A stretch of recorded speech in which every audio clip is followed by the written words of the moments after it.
So welcome to this next video on how to select the right HRIS for your organization. The concept of self-service has been around for probably 15-20 years, but it's more important than ever.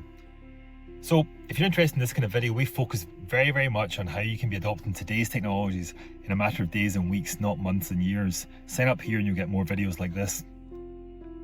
So this is not a new concept, but don't overlook it, don't belittle it, because really what's happened is like just the evolution of access and what we expect from technology. And what's also interesting is what we get used to from our personal lives and what we tolerate in our working environments. So obviously historically, everyone, paper-based systems, HR did everything. Maybe things were centralized a little bit. Along comes the internet, and gradually, things were allowed to be kind of delegated to, so people could do self-service, employee self-service or manager self-service, so that more and more they were doing the work quickly and easily where it was required, rather than having to pass it information to an HR function then processes it. So really nowadays there's no excuse. HRIS systems have got to be very easy to use and be focused around employee self-service and manager self-service. But again, it sounds obvious, but you've got to be thinking about this around more access devices, PC, phone, iPad. I'm sure phones are going to be added to that list at some stage, but accessibility is key. And with that comes the importance of things like design, user interface.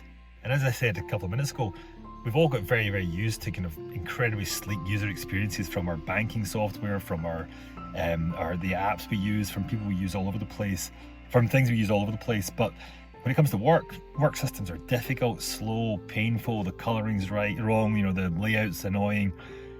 And that has to change, because if that's still the case, then people are not going to use the systems, they're not going to use them to the extent of their abilities, and they're going to sort of delay doing activities in HR just because it's a painful process to go through.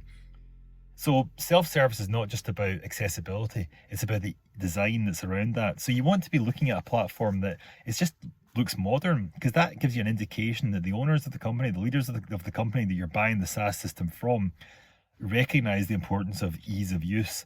And not just ease of use, from 2005, 2009, but really keeping that up to date with our ever-evolving needs as consumers of digital content.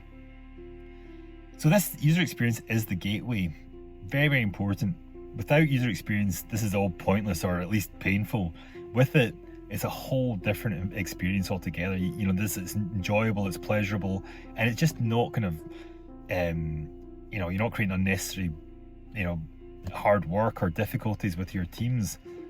So we're kind of focused on that as one of the key criteria. Next up, we're going to talk about flexible pricing and what to look for in your new HR system. Flexible pricing moves on from costing a little bit, but with your HRIS, you want flexible pricing to be topmost in your thinking going forward.